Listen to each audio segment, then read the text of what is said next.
Senhor. Obrigado, meu Pai, pelas nossas vidas, estarmos aqui no Teu altar, Senhor. Muito obrigado. Nesse momento, abençoa a vida do Teu filho, do Teu servo, meu Deus, e traz, meu Deus, a Tua palavra esta noite para nós, Pai. Que ela venha, meu Deus, fazer a diferença em nossas vidas. Que usa Ele, meu Deus, para a honra e glória do Teu nome. Amém. E amém. Amém. Aleluia. Glórias a Jesus, amém? Quantos estão felizes aqui nessa noite?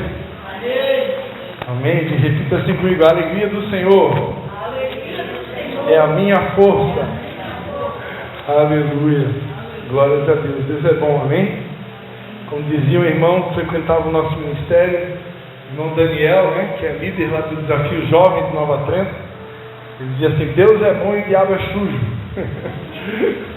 O diabo é sujo, mas Deus é bom. Amém, queridos? Alegria, né? Poder estar mais uma vez aqui com essa responsabilidade de pregar a palavra de Deus. E glórias a Deus que a gente só tem que fazer uma única coisa, né? Que é se colocar à disposição, porque a obra não é nossa, né? A gente ficou o ano passado inteirinho lembrando, né? Não é por força nem por violência, mas é pelo Espírito. Então, a obra de Deus ela é feita pelo Espírito Santo. Não somos nós que fazemos, né? Você pode até tentar fazer, mas se você tentar fazer, você vai se cansar, você vai se desgastar, você vai sentir um peso que é fora da curva, né? Você está carregando assim uma mochila de 1 tonelada. Isso acontece quando a gente quer fazer na força do braço. Mas quando a gente se rende e diz: Senhor, eu sou apenas um vaso, a obra é tua, ó, eu estou aqui. O meu papel é se encher do Espírito Santo, né? O resto é contigo. Então é Ele que faz tudo.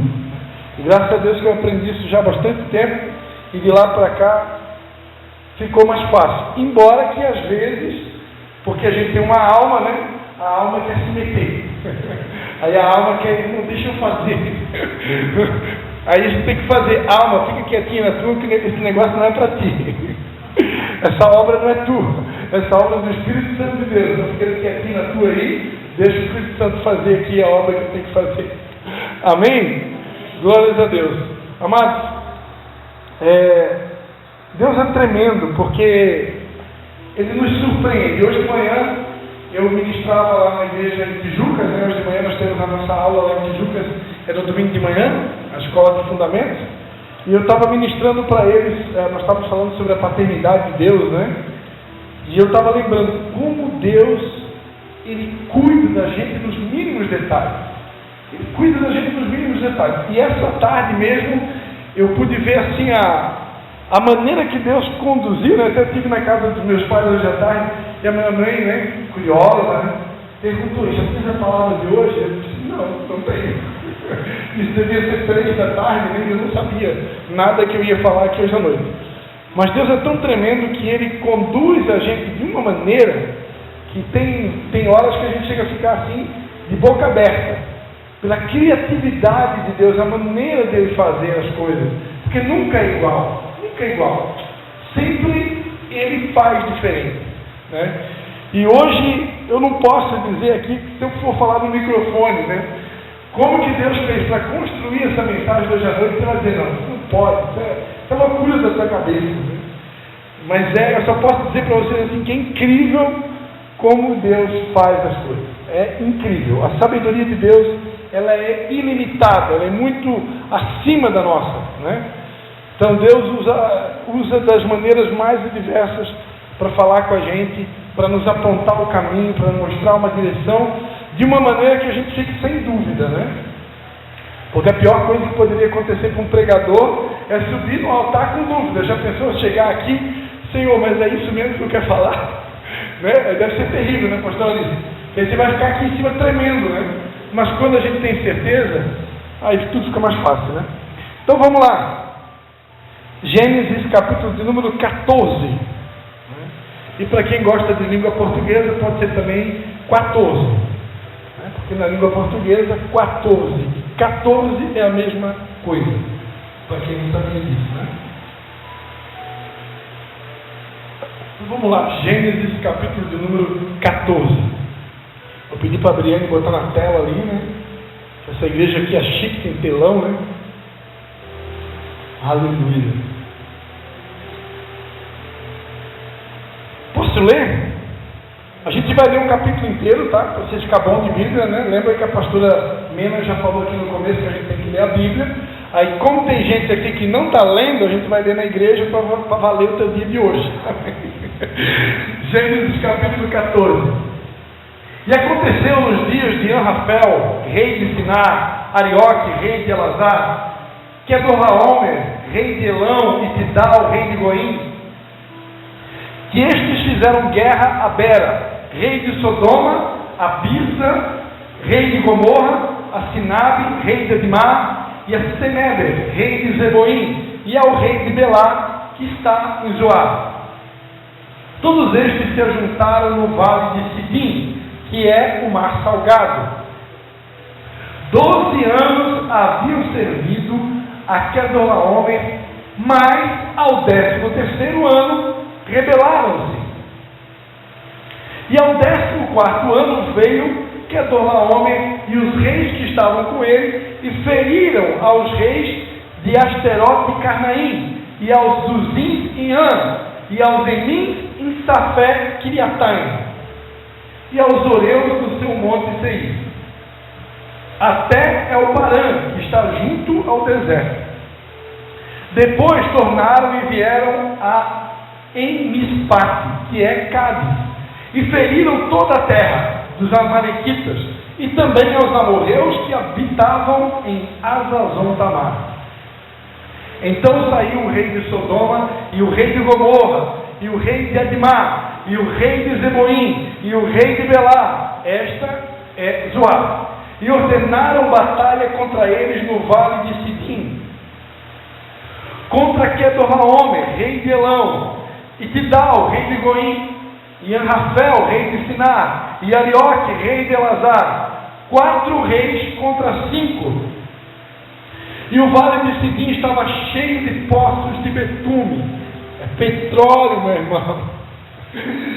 E fugiram os reis de Sodoma e de Gomorra, e caíram ali, e os restantes fugiram para o monte. E tomaram todos os bens de Sodoma e de Gomorra, e todo o seu mantimento, e foram-se. Também tomaram a Ló, que habitava em Sodoma, filho do irmão de Abrão, e os seus bens, e foram-se. Então veio um que escapara, e contou a Abrão, o hebreu.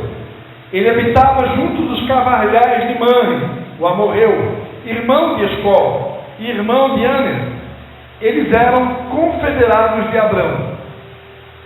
Ouvindo, pois, Abrão que o seu irmão estava preso, armou os seus criados, nascidos em sua casa, 318, e os perseguiu até Dan. E dividiu-se contra eles de noite, ele e os seus criados, e os feriu e os perseguiu até Obá, que fica à esquerda de Damasco. E tornou a trazer todos os seus bens, e tornou a trazer também a Ló, seu irmão, e os seus bens, e também as mulheres e o povo. E o rei de Sodoma saiu-lhe ao encontro, depois que voltou de ferir a Kedorlaomer, e aos reis que estavam com ele, até ao vale de Safé, que é o vale do rei. E Melquisedeque, rei de Salém, trouxe pão e vinho, e era este sacerdote do Deus Altíssimo. E abençoou e disse: Bendito seja Abrão pelo Deus Altíssimo, o possuidor dos céus e da terra. E bendito seja o Deus Altíssimo, que entregou os teus inimigos nas tuas mãos. E Abrão deu-lhe o dízimo de tudo. E o rei de Sodoma disse a Abrão: Dá-me as minhas pessoas e os bens, toma para ti. Abrão, porém, disse ao rei de Sodoma: Levantei minha mão ao Senhor, o Deus Altíssimo, o possuidor dos céus e da terra, jurando que desde um fio até a correia de um sapato não tomarei coisa alguma de tudo que é teu, para que não digas: eu enriqueci a Abrão. Salvo tão somente que os jovens comeram, e a parte que toca aos homens que comigo foram, Aner, Escol e Mano, estes que tomem a sua parte. 15, versículo 1. Não, continua, né? 24. Está certo? 15, versículo 1. Depois destas coisas, veio a palavra do Senhor a Abrão em visão, dizendo: não temas, Abrão, eu sou o teu escudo, o teu grandíssimo galardão. Aleluia!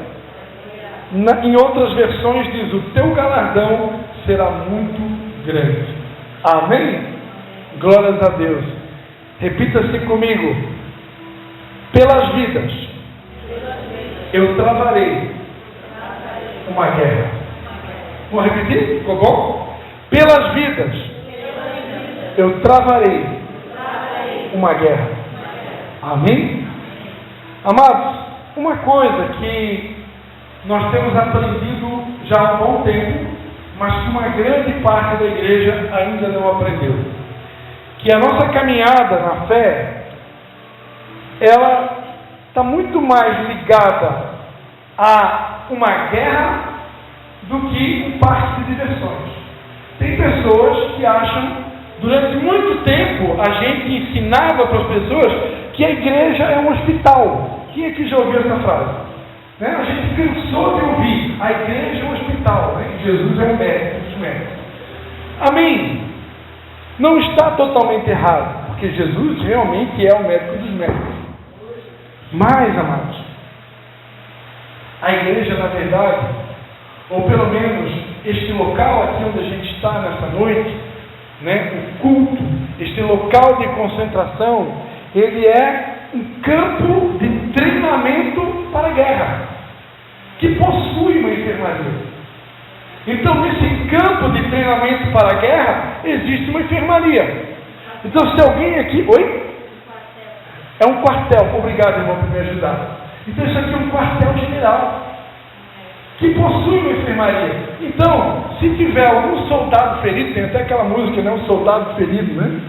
Se tiver algum soldado ferido, em alguns momentos Deus poderá usar o pregador, o ministro de louvor, a irmã que faz a abertura do culto, a líder da intercessão, para orar ou para liberar uma palavra de cura sobre essa pessoa que está ferida, essa pessoa que está machucada. Porque nesse quartel-general também tem enfermaria. Mas nós não podemos esquecer que é o quartel-general. Esse lugar aqui é um lugar de treinamento de pessoas para lutar uma guerra. E que guerra é essa? A guerra pelas vidas. Nunca é demais lembrar que nós só estamos aqui nessa terra por causa que Deus deixou, Jesus deixou uma missão para a igreja, né? E todos sabem qual que é a missão, né? Ide por todo mundo, fazer discípulos de todas as nações, batizando em nome do Pai, do Filho e do Espírito Santo. A igreja só não foi arrebatada ainda porque a nossa missão não terminou. A nossa missão ainda não se cumpriu. Ainda existem almas lá fora para serem salvas. Né? E quantos que você conhece que dizem: você o que é? Ah, eu sou católico. Tá, mas você vai na missa? Não, eu não vou. Ah, mas então não é nada. Só diz que é católico, mas não vai nem na missa, ele não vai. Seria o campo de treinamento dele, o quartel-general dele. Então ele só diz que tem título. E lá fora está cheio de gente assim: eu sou católico, eu sou evangélico, mas na verdade não é de nada. Porque quem é de Jesus de verdade tem um compromisso com a igreja, né? E participa das coisas da igreja, tem comunhão com os irmãos, entende que ela faz parte de um corpo que está numa guerra por vidas. Ou será que alguém aqui não sabe que sem Jesus ninguém tem salvação? A salvação é só através de Jesus. Então, sem Jesus, amados, não tem salvação. E se a gente realmente está preocupado com as pessoas lá fora, com as pessoas, com os nossos familiares, com aqueles que ainda não entregaram a sua alma para Jesus, nós precisamos comprar essa guerra. É claro que eu não quero deixar de lembrá-los, né, que nessa guerra nós já sabemos o fim. E o fim é a nossa vitória. Amém? Porque Jesus já venceu tudo lá na cruz do Calvário. Lá na cruz do Calvário, quando Jesus Cristo disse Tetelestai, em hebraico, que significa está consumado, significa está pago, está tudo pago. Quando Jesus Cristo lá na cruz disse Tetelestai, está pago, está consumado, significa que toda a obra de Deus, todo o plano de Deus foi conquistado, a vitória de tudo que ainda vai acontecer foi conquistado pelo sacrifício de Jesus. E a Bíblia diz em Jó capítulo 42, um versículo que eu amo de paixão, que os planos de Deus não podem ser impedidos. Então você querendo ou não querendo, você ajudando ou não ajudando, você contribuindo ou não contribuindo, o que Deus estabeleceu permanecerá. Ninguém vai conseguir impedir os planos de Deus. O que Deus planejou vai se cumprir. Amém? Pode ouvir o amém? Agora, o detalhe é que Deus quer contar com você nessa guerra. Você tem a opção de dizer, não, eu não quero, pastor Cristo. Eu tomei a decisão que a partir de agora eu vou participar do culto uma vez por mês, né? Eu vou fazer a minha oferta pelo Pix da igreja, não precisa mais agora ir aqui na frente, porque agora tem o Pix, e quando der vontade eu vou na célula, e se der vontade eu vou ganhar uns para Jesus, mas isso é se der vontade. E o que eu achei tremendo, amados, quando eu estava meditando nessa palavra que Deus me deu para essa noite, para a noite de hoje, o que eu achei mais tremendo é saber que Abrão, por causa de um sobrinho, por causa de uma vida, ele arriscou entrar numa guerra, com apenas 318 homens que ele tinha treinado. E ele se meteu no meio de uma guerra árdua, uma guerra de 5 reis contra 4. E por causa de uma vida, de um sobrinho chamado Ló, ele botou aqueles caras para arriscar a vida. E um detalhe, quando eu estava pesquisando, meditando nessa palavra, eles andaram um percurso de aproximadamente 240 quilômetros para chegar até o local do inimigo. Meu Deus, pastor, quando eu li isso, eu fiquei assim, o quê? 240 quilômetros? Naquela época não tinha carro, irmãos. Naquela época não tinha Lamborghini, não tinha BMW, não tinha Ferrari, não tinha Fiat, nem Volkswagen, nem Chevrolet, não tinha nada. Era a pé ou de cavalo ou de jumento. E eles andaram 240 quilômetros, se meteram numa guerra terrível. E Abraão não mediu esforço, porque tinha um parente dele lá. Uma vida.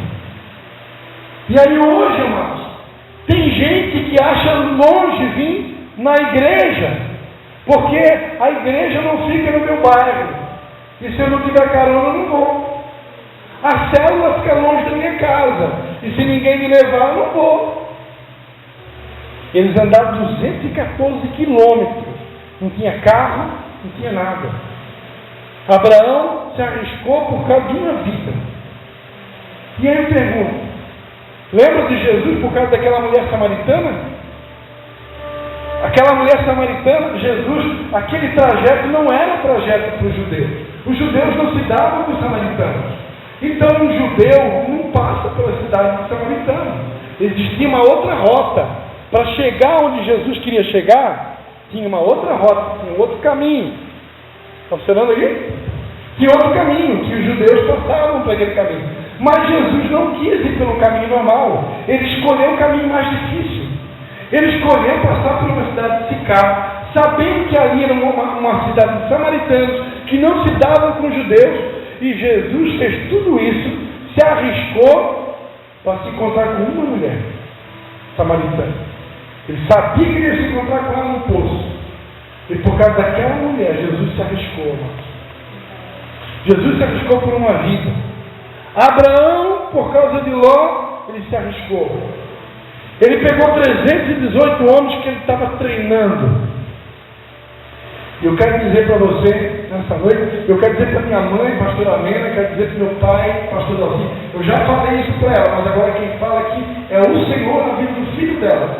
Que esse lugar aqui é um lugar de treinamento para líderes de excelência, que vão fazer a diferença nessa nação. Amém? Nós somos poucos, mas aqui estão sendo treinados verdadeiros guerreiros de Jesus. Eu não sei lá fora, mas aqui está sendo treinado guerreiros. Assim como Abraão treinou 318 homens, nesse lugar, pessoas estão sendo treinadas para fazer a diferença. E aqui a gente não dá só leitinho no mão com açúcar, não. Aqui tem feijão, tem arroz, tem carne, tem picanha, tem alcatra, tem noite aqui, meu irmão, tem... Meu Deus! Às vezes, pode ser que alguém não valoriza, né? Já dizia o ditado popular, né? Santo de casa não faz milagre, né, pastor? Mas, a gente não está dando papinha para ninguém aqui nos cultos. E por isso que às vezes incomoda. Vai preparar uma comida, bota muito sal? Dá problema. Só que não pode faltar o sal. E aqui, nesse lugar, eu tenho certeza que nunca faltou o sal. Talvez seja por isso que alguns, né? Mas isso é uma outra pregação. Então, amados, igreja é um quartel-general, onde pessoas estão sendo treinadas para saquear o inferno, para arrancar as vidas do reino das trevas para o reino da sua maravilhosa luz. E para isso a gente precisa ser treinado, amado. Precisa ser treinado. Precisa ser preparado. Missionário que não é bem treinado vai sofrer no campo. Eu não sei se eu já contei para vocês aqui uma vez. Teve um domingo de manhã, eu morava em Nova Trento. Eu levei a minha filha, a Cristina, para brincar no parquinho, lá no centro de Nova Trento, tem um parquinho lá. E aí tinha uma família também brincando com seus filhos no parquinho. E aí, eu, pastor Cristian, né? Sendo o pastor Cristian, puxei assunto e fui fazer amizade com aquela família. Aí eu descobri que eles eram da cidade de Camboriú. Eles frequentavam a igreja dos Gideões, né? Que, diga-se de passagem, ontem começou o Gideões Internacional, para quem gosta, né? Aqui pertinho aqui. E conversando com aquela família, eles contaram para mim, Gideões, para quem não sabe, né? Os Gideões Missionários da Última Hora, é uma obra do pastor Cecílio Bernardino, que já está aqui no Senhor, aonde eles enviam missionários para vários países, né? E eles fazem esse evento todos os anos, aqui na cidade de Camboriú, para arrecadar fundos para enviar para os missionários, que eles sustentam em vários países. E aquele casal que eu conheci ali, naquela manhã de domingo, contou para mim que cada 10 famílias ou 10 missionários que eram enviados para o campo missionário, 9 voltavam, 9 retornavam, só um permanecia. E aí eu pensei, pastor, que nós não fomos treinados, amados. Se a gente não for bem preparado, lá fora a gente apanha do capeta e a gente quer até se refugiar. Porque quando a gente apanha do capeta, amados, tem gente que cai a ficha, percebeu que deu brecha, porque o diabo só bate na gente quando a gente dá brecha. Nós não vivemos, né? Se não der brecha, não pode fazer nada com a gente. Mas dá brecha, o diabo vai com tudo para cima de tudo. E você apanha. E tem gente que apanha tanto do diabo que não quer mais nem saber de Jesus. Que agora o culpado é Jesus. Jesus não me protegeu, mas quem que disse que eu podia dar brecha? Né? A gente cantou aqui, todo dia o pecado vem, a tentação vem, mas cabe a mim resistir. Se eu não resistir, eu vou apanhar. Então, amados, eu preciso entender isso. Eu preciso de uma vez por todas entender que aqui, isso aqui não é um parque de diversão. Não tem, a gente não está aqui brincando de ser crente no domingo à noite. Não é? Pastor Cristian sai lá de São João Batista, pega sua Bíblia, seu violão, vem aqui para cantar umas musiquinhas para Jesus. Não é musiquinhas para Jesus. Quando a gente está tocando ali, a gente está em guerra. O louvor liberta, o louvor cura, o louvor transforma. Lembra quando Davi tocava sua harpa e os demônios do rei Saul eram expulsos? Então o louvor tem poder. A palavra tem poder. Quando essa palavra aqui é curada. Uma vez eu estava escutando Estava vendo uma aula sobre libertação e na internet eu tive acesso a um conteúdo sobre libertação e eu achei interessante que o professor ele falou uma frase que eu nunca mais me esqueci, pastor. Guarda aí essa frase: não existe libertação sem a pregação da palavra. Não tem libertação. A libertação vem pela palavra. Jesus disse: conhecereis a verdade e a verdade vos libertará. Então você vai para um culto que não prega a palavra, o pastor fica só enrolando, contando historinha e cantando musiquinha, mas não fala a palavra, não tem libertação, irmão. Cura é pela palavra, libertação é pela palavra, tudo é pela palavra. Por isso que o diabo tem tanta raiva da palavra. A Bíblia diz que nos últimos dias as pessoas teriam comichão nos ouvidos. Por quê? Porque elas não querem mais ouvir a palavra. Porque a palavra confronta. E nem todo mundo quer ser confrontado. Então tem gente que quer ficar com os pecadinhos de estimação, né? E a Bíblia diz que nos últimos dias muitas pessoas iriam se cercar de mestres conforme as suas cobiças e iam se voltar para as fábulas. Não é por quê? Porque aceitar a palavra do jeito que ela é, a palavra vai me confrontar. A palavra vai me tirar do conforto. A Bíblia ensina sobre cruz, mas eu não quero cruz. A gente até escuta essas pregações que falam, né? Quem quiser vir após mim, tome a sua cruz e siga-me. Mas a gente não gosta muito dessas pregações, né? Vamos e viemos, né? A gente não gosta. A gente gosta quando o pastor vem aqui e prega: você será próspero, grandíssimo será o teu galardão, eu sou o teu escudo, Abraão. Mas a palavra que fala que tem promessas também tem conforto. E Deus quer nos tirar do nosso conforto. Por quê? Porque tem uma guerra. Não é brinquedo. Tem vidas indo para o inferno. Todos os dias, quando eu passo lá, quando eu vou para a minha casa, quando eu passo na capela mortuária, que eu vejo alguma alma sendo velada, eu me pergunto: será que morreu salvo? Porque se não morreu salvo, é mais uma alma que foi para o inferno. E muitas vezes é o teu vizinho, muitas vezes é um colega lá do teu trabalho, muitas vezes alguém lá do teu bairro. E essas responsabilidades estão sobre nós, a igreja de Jesus. E nós não podemos esquecer que pesa uma responsabilidade sobre nós. Abrão, por causa de um sobrinho, percorreu 214 quilômetros, entrou numa guerra ferrenha, 240 quilômetros, para recuperar os bens do seu sobrinho. E Deus deu a vitória para ele. Aleluia. E quando Deus deu a vitória para ele, assim que ele chegou na vitória, ele pensou assim: agora eu vou pegar o dinheiro, né? Se há alguns de nós, eu vou pegar o dinheiro dessa vitória, os despojos dessa guerra, vou fazer um festão. Mas antes de Abraão pensar ou ter qualquer tipo de ideia assim, já apareceu o representante de Deus, né? A Bíblia diz que apareceu um representante de Deus chamado Melquisedeque. A Bíblia diz que ele era rei de Salém, versículo 18, coloca para nós ali na tela. Gênesis 14, 18.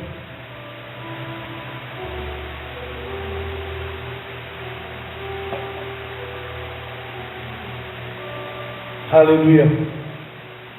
Então Melquisedeque, rei de Salém, trouxe pão e vinho. Ele era sacerdote do Deus Altíssimo. E abençoou Abrão. Aqui nessa época, Abraão ainda não era Abraão, ele era Abrão. Pastor Cristian, qual que é a diferença? A diferença é que Abrão significa pai exaltado, pai honrado. E Abraão significa pai de multidões, pai de uma numerosa multidão. Então, ele ainda não era pai de uma grande multidão. Nessa época aqui, ele era um pai honrado. E aí Deus, por intermédio desse sumo sacerdote Melquisedeque, disse, abençoou Abrão, dizendo, bendito seja Abrão pelo Deus Altíssimo, o Criador dos céus e da terra. E bendito seja o Deus Altíssimo, que entregou os teus inimigos nas tuas mãos. Então Abrão deu-lhe o dízimo de tudo. Amados, quando Abrão chegou da guerra, vencedor, de cara, Deus veio se encontrar com ele. Deus enviou um representante, um sumo sacerdote, o representante de Deus na terra, chamado Melquisedeque. A Bíblia vai falar lá em Hebreus que esse homem não tinha genealogia de dias. Alguns teólogos acreditam que ele pode ser até uma teofania, pode ser até um Cristo encarnado. Alguns acreditam assim. O próprio Jesus. Por quê? Porque ele não tinha genealogia de dias, ele era o rei de Salém. Salém era a antiga Jerusalém, cidade da paz, ou seja, ele era o príncipe da paz. Você conhece mais alguém que é príncipe da paz? Ele era o rei da paz, não tinha genealogia de dias, e era um sumo sacerdote, e ainda apareceu com pão e vinho, a primeira ceia da Bíblia. Então são muitas características assim que batem certinho com Jesus Cristo. Por isso que alguns teólogos acreditam que ele pudesse ser uma própria manifestação de Cristo. Isso é chamado de cristofania ou teofania, né? Que são aparições de Jesus já no Antigo Testamento. Assim como acontece lá, quando Sadraque, Mesaque e Abednego estavam dentro da fornalha, a Bíblia diz que tinha um quarto homem semelhante a um deus, né? Que dançava com eles dentro da fornalha. Quem que era esse quarto homem? Jesus. Porque ele já existia desde o princípio, ele estava com Deus. Amém? Então há quem diga que poderia ser o próprio Cristo aqui que apareceu para Abraão. E ele chega diante de Abraão, abençoando Abraão. E ele abençoa Abraão, lembrando Abraão, dizendo: bendito seja o Deus Altíssimo que entregou os teus inimigos nas tuas mãos. O que a gente aprende aqui, amados? Que nessa guerra nós não temos mérito nenhum. O mérito sempre é do Senhor. O nosso papel, amado, é só fazer parte da guerra. O nosso papel é se alistar para a guerra. O nosso papel é fazer como diz aquela música que a gente cantou aqui, é dizer: eis-me aqui, Senhor, rendido estou, pode contar comigo. Você tem opção: eu quero ficar de fora dessa batalha. Tudo bem. A Bíblia diz que Deus nos deu o livre-arbítrio. Eu coloco diante de ti a bênção e a maldição, a vida e a morte, o caminho estreito e o caminho largo. Fica à vontade. Fica à vontade. Deus não obriga ninguém. Eu quero o caminho largo, fica à vontade. Eu quero o caminho de maldição, de morte, fica à vontade. Mas Deus fala: escolhe a vida, para que vivas. Então Deus mostra para a gente que o bom é escolher o caminho certo. Fazer parte da guerra. Eu quero participar desse avivamento. Todo mundo fala de um grande avivamento que virá sobre o Brasil. Eu creio que nós já estamos vivendo um pré-avivamento. Agora, eu posso fazer parte e eu posso ficar de fora. Agora, nós não podemos esquecer que nessa guerra, nesse avivamento, a vitória sempre será do Senhor. Melquisedeque disse: bendito Deus Altíssimo que entregou os teus inimigos nas tuas mãos. Quem é que entregou os inimigos nas mãos de Abraão? Foi o Deus Altíssimo. Então não tem nada a ver com Abraão. A gente pode falar: mas Abraão é um baita de um líder, né? Porque ele treinou 318 homens. Mas Abraão é o cara. Abraão é o líder do avivamento, pastor Alice. Você não está sabendo não? O novo grande líder do avivamento do Brasil? O Abraãozinho de Jesus. Não, bendito seja o Deus Altíssimo, que entregou os teus inimigos nas tuas mãos. A vitória é do Senhor, a batalha é do Senhor. Você pode dar um aplauso a Jesus? Então, mas, quando Deus estiver dando vitória para você, quando Deus estiver dando vitória para nós nas nossas guerras, nunca se esqueça que a vitória é do Senhor, a batalha é do Senhor. Ele é que entrega os nossos inimigos nas nossas mãos. Não tem nada a ver com a gente. Nós somos apenas vasos de barro nas mãos do oleiro. Nunca pense que é sobre nós, porque é tudo sobre Ele. Né? Como diz aquela música, né? A tempestade é você, a porta aberta é você, a porta fechada também é você. É tudo sobre você. É tudo sobre Ele. Nós só temos que dizer: eis-me aqui, Senhor. Eu quero fazer parte da guerra. E nós já sabemos do final. O final é que Jesus já venceu. Nós só vamos tomar posse. Um dia nós estávamos participando do encontro face a face com Deus, aqui no sítio do Chiquinho, né? Ali, como é que é? Cobre lá? Não cobre, lá vai pro Moura, né? A gente fazia muitos retiros ali, muitos encontros com Deus, e eu sempre trabalhando na equipe de intercessão. Sempre. Eu nunca vou me esquecer, teve um dia, nós estávamos lá na intercessão, e lutando, e orando, e guerreando pelas almas, intercedendo pelas almas, fazendo atos proféticos pelas vidas do encontro. E de repente a gente estava numa roda ali orando, e tinha uma mesa perto da gente, e de repente eu olho debaixo da mesa e tinha um passarinho morto. E eu, como sou profeta, né, eu gosto de tudo, para mim tem que ter algum significado, né? E aí eu já me lembrei, né, que na Bíblia, as aves do céu, né, lembra das aves do céu, na parábola do semeador, que comiam a semente, né? Quem é que quer comer a semente? Né, que é pregado aqui. Quem quer comer a semente é o capeta. O capeta que quer comer essa semente poderosa que liberta, que cura.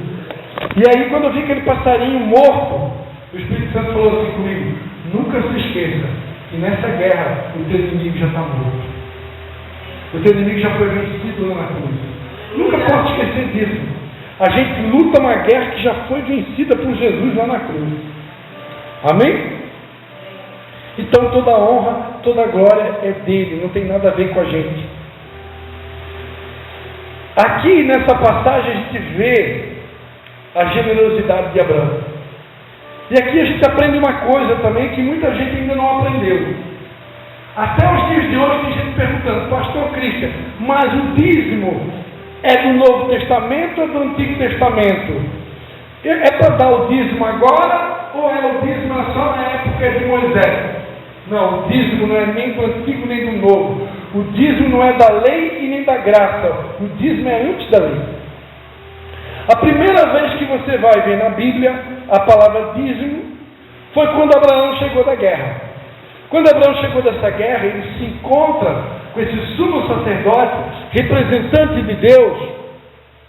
Ele decide, livre e espontaneamente, entregar a 10ª parte dos despojos da guerra.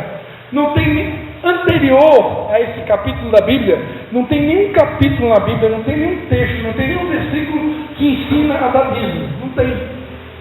Só tem lá em Gênesis, quando Deus disse para Adão e Eva que eles podiam comer de todas as árvores do jardim, menos da árvore do conhecimento do bem e do mal. Então há quem diga que Deus já estava ensinando o princípio do dízimo. Porque você pode comer tudo que tem no jardim, menos da árvore do conhecimento do bem e do mal. Ou seja, isso aqui é meu, ninguém toca. Assim é o dízimo. Esse é meu. Pode comer tudo o resto, mas esse aqui é meu. Mas não existia ainda a palavra dízimo na Bíblia.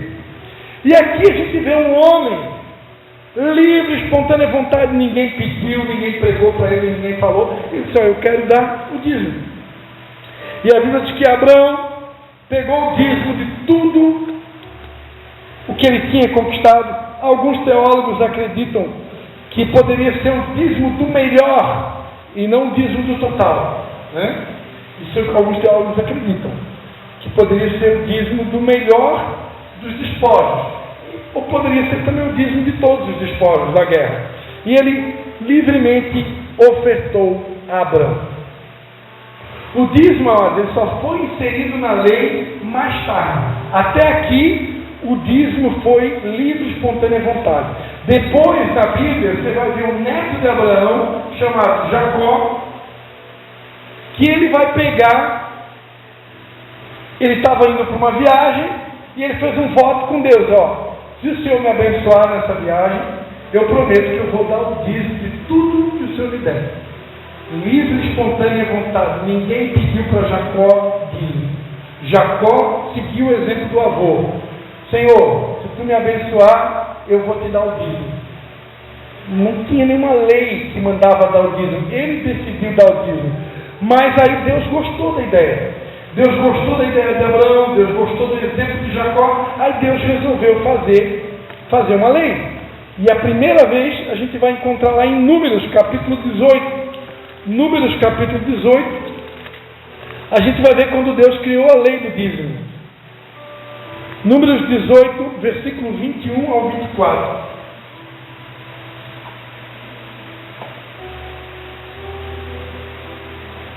E eis que aos filhos de Levi tenho dado todos os dízimos em Israel, por herança, pelo ministério que executam, o ministério da tenda da congregação. E nunca mais os filhos de Israel se chegarão à tenda da congregação, para que não levem sobre si o pecado e morram. Mas os levitas executarão o ministério da tenda, da congregação, e eles levarão sobre si a sua iniquidade. Pelas vossas gerações, estatuto perpétuo. Sabe o que é estatuto perpétuo? É para sempre. Para sempre, para toda a eternidade. Estatuto perpétuo será. E no meio dos filhos de Israel, nenhuma herança terão. Porque os dízimos dos filhos de Israel, que oferecem ao Senhor em oferta alçada, tenho dado por herança aos levitas. Porquanto eu lhes disse, no meio dos filhos de Israel, nenhuma herança terão. Quando Deus distribuiu a herança para as tribos, as 12 tribos, uma delas não tinha direito à herança de terra, que era a tribo de Levi. A tribo de Levi havia sido escolhida por Deus para cuidar de tudo aquilo que era sagrado, do templo, da tenda, da congregação, onde Deus vinha com uma nuvem de glória e se manifestava para o povo. Então, como os levitas, eles não tinham herança de terra, a função deles era se dedicar somente para Deus e para as coisas sagradas. Deus decidiu criar, fazendo o dízimo uma lei, e a partir de agora, uma 10ª parte de tudo vai ser entregue para os levitas. Então, o dízimo, irmão, não é para pagar aluguel de templo, dízimo não é para comprar ventilador para a igreja, dízimo não é para comprar equipamento de som, para comprar bateria, para comprar violão, dízimo é para sustento dos obreiros. O dízimo foi criado para sustentar as pessoas que fazem a obra de Deus. Para isso Deus criou o dízimo. Hoje, a gente pega dízimo, compra cadeira, a gente pega dízimo, aluga uma sala, a gente pega o dízimo, compra uma bateria, porque precisa, a gente está vivendo uma outra geração. Mas quando Deus criou o dízimo, não era para isso. Quando Deus criou o dízimo, era para sustentar os levitas. Depois Deus ampliou para a família de Moisés e a família de Arão, que eram os sumos sacerdotes. E aí Deus disse, olha, então o dízimo agora vai ser para os sumos sacerdotes e para os levitas. Porque é aqueles que fazem a obra de Deus. E Paulo disse, digno é o obreiro do seu salário. Não atarás a boca do boi enquanto debulha. E não é de bois que o Senhor está falando. Se o boi precisa de milho para poder comer, para poder levar o arado, para poder trabalhar na roça, o boi, por que um servo de Deus, um filho de Deus, não pode receber e receber bem pela obra que faz? Se o boi come o milho, por que quem faz a obra de Deus tem que ser miserável, pobre, de preferência que o pastor nem tenha salário? Né? Então, para isso foi criado o dízimo. Amém? Lá em Deuteronômio 26, versículo 12. Deuteronômio 26, versículo 12. Deuteronômio 26, versículo 12. Diz assim: quando acabares de separar todos os dízimos da sua colheita no ano terceiro, que é o ano dos dízimos, Deus depois criou até o ano dos dízimos. Olha só. E nesse ano dos dízimos, aí tinha mais uma instrução, pastor Alice. Quando chegava o ano dos dízimos, vocês devem dar ao levita, ao estrangeiro, ao órfão, à viúva, para que comam dentro das suas portas e se fartem. Então, de tempos em tempos, tinha o ano dos dízimos. Quando chegava o ano dos dízimos, aí não era só para os levitas. Tinha que pegar os dízimos e distribuir para o estrangeiro, para o órfão, para a viúva e para os levitas. Veja que o dízimo é sempre para pessoas. O dízimo não é para obras. E amados, por que uma palavra dessa num culto que nem hoje? Você sabia que hoje tem pastor na internet vendendo cursinho de oração? Cobrando para ensinar as pessoas a orar? Você sabia que tem pastor na internet cobrando para ensinar a Bíblia? Sabia que tem pastor na internet cobrando para ensinar a palavra de Deus? Por quê? Porque pode ser que na igreja dele ninguém mais arrecada dízimo. Pode ser que seja isso. Porque se fosse feito como a Bíblia orienta, pegar o dízimo e dar um bom salário para os pastores, não precisaria ter que pastor ir para a internet ensinar a orar, cobrar para ensinar a orar. que ponto que a igreja de Jesus chegou. As coisas estão nubladas. Amém? Mas para isso foi criado o dízimo. Então o dízimo vem antes da lei, partiu de um homem generoso. A Bíblia diz que após Abraão ter dado o dízimo, o rei de Sodoma veio até Abraão e disse para ele: dá-me as pessoas e os bens, toma-os para ti. Veja que a guerra, amados, é pelas pessoas. A guerra está travada e a guerra é pelas almas. O rei de Sodoma disse: olha, Abraão, pode ficar com o dinheiro para ti, pode ficar com os bens, pode ficar com os despojos, está tudo certo. Mas faz o seguinte, entrega as almas para mim, entrega as vidas para mim. É assim que Satanás fala, né? Deixa as almas para mim. Abraão, porém, respondeu ao rei de Sodoma: levantei a minha mão ao Senhor, o Deus Altíssimo, o Criador dos céus e da terra, jurando que não tomarei coisa alguma de tudo que é teu, nem um fio, nem uma correia de sapato, para que não digas: eu enriqueci a Abraão. Amados, aprenda uma coisa: quem nos abençoa, quem nos enriquece, quem nos prospera é Deus, não é o homem. E Abraão não permitiu que esse rei de Sodoma aqui tivesse o gostinho, né, de achar que era ele que estava prosperando Abraão. Abraão disse: olha, eu não quero nada do que é teu, eu não quero nada do que é teu, dá para cá as vidas. Foi por causa das vidas que eu entrei nessa guerra, e assim deve ser nós. Por causa das vidas nós devemos entrar nessa guerra. Amém? E quando Deus nos der vitória nas nossas guerras, nunca esqueça a batalha do Senhor, a vitória do Senhor.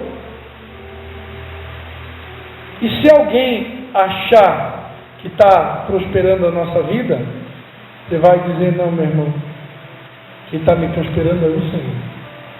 Porque o meu negócio é com o Senhor. Eleva os meus olhos para os montes, de onde me virá o socorro? O meu socorro vem do Senhor, que fez os céus e a terra. A única coisa que Abraão aceitou foi que o rei de Sodoma pudesse contribuir com a parte que os rapazes comeram e a parte que toca os homens que foram com ele. Ane, Escol e Manre, estes que tomem a sua parte.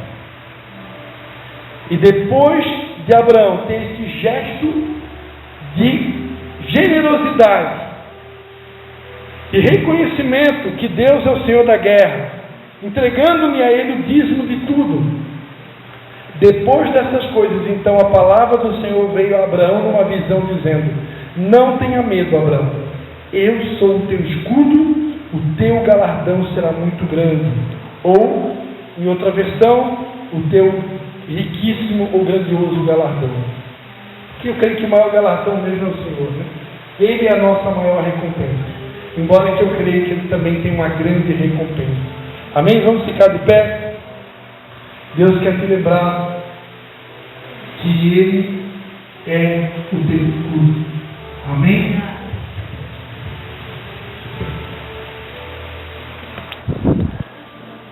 Quero encerrar cantando essa canção, o escudo.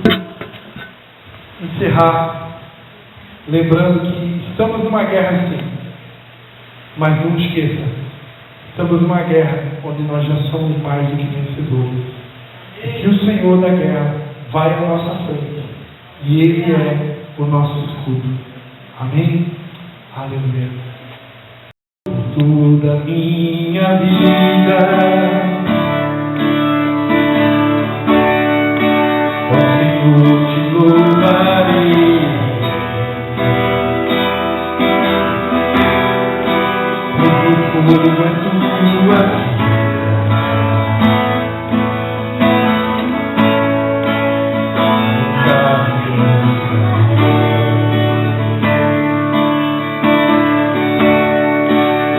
Ouvir a tua voz.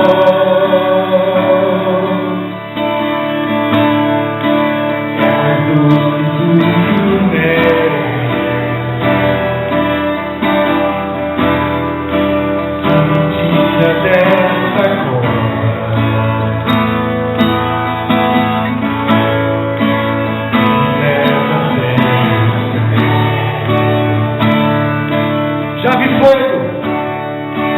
Já vi fogo e terremoto.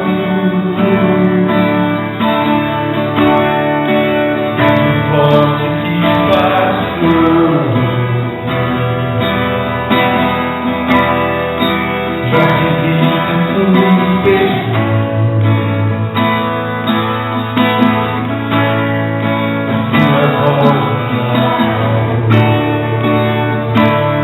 Da ordem às estrelas e ao mar o teu limite. Eu me sinto tão seco.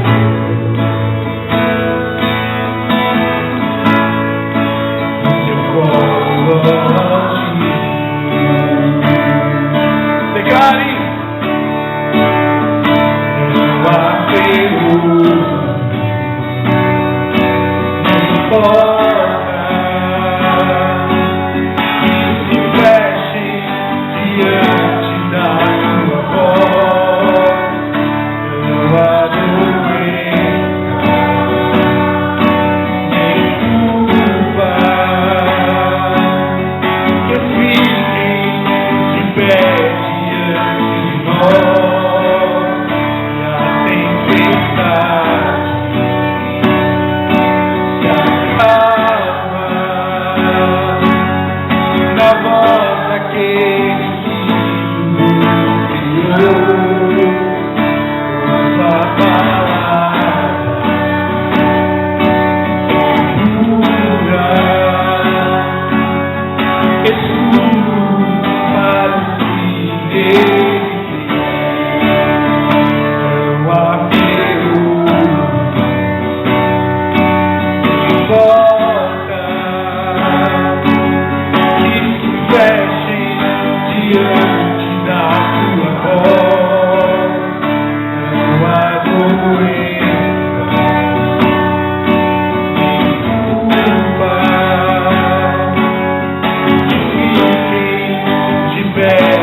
Oh, Pai, quantos soldados feridos nós temos aqui, talvez, nessa noite. Nós te pedimos, Pai, que nesse tempo o Senhor venha estar curando a tua igreja, Pai. O Senhor venha estar restaurando os teus soldados feridos. Que o Senhor venha estar devolvendo essa consciência, Pai, que estamos numa batalha, mas essa batalha é do Senhor. E nós já sabemos o final. O final é que nós já somos mais do que vencedores, Pai. Oh, o Senhor te diz nessa noite, não tenha medo, não temas, eu sou o teu escudo, eu te ajudo, eu te fortaleço, eu te sustento com a destra da minha justiça, grandiosa será a tua recompensa. Aleluia. Se você recebe essa palavra, dê mais um aplauso ao Senhor Jesus. A Ele toda a honra, a Ele toda a glória.